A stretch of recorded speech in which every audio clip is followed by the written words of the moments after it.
2018 Ford F-150 diesel at the intersection of want and need. Ford says the F-150 diesel and four-door supercrew configuration could weigh as much as 600 pounds less than the Disco, and Ford's new 10-speed automatic is very good at surfing the engines toward peak, so a low 8-second run up to 60 miles per hour seems reasonable. That would make it a half-second slower to 60 miles per hour than the standard 3.3-liter gas V6, which itself is only 0.6 seconds behind the 2.7-liter EcoBoost V6. We'll have a full first test for you soon. 8 seconds isn't blazing fast, but for a truck it feels quick enough. As you'd expect, there's a ton of bottom end to work to get you off the line and make moves on the go.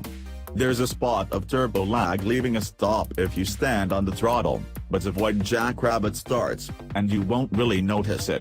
At highway speeds, it picks up and goes nicely, though not like the twin-turbo gas V6 engines Ford also offers.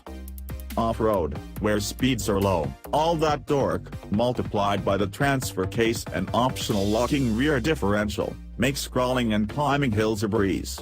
Just as it is for tight parking spaces, the optional 360-degree camera system is a godsend in rough terrain, allowing you to peer over the crest of a hill and see low obstacles you want to maneuver around.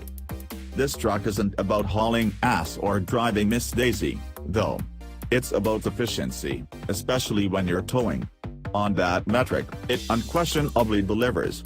Per EPA estimates, it returns 20 to 22, 25, 30, 22 to 25 miles per gallon city/highway/combined, making it the first pickup to crack 30 miles per gallon.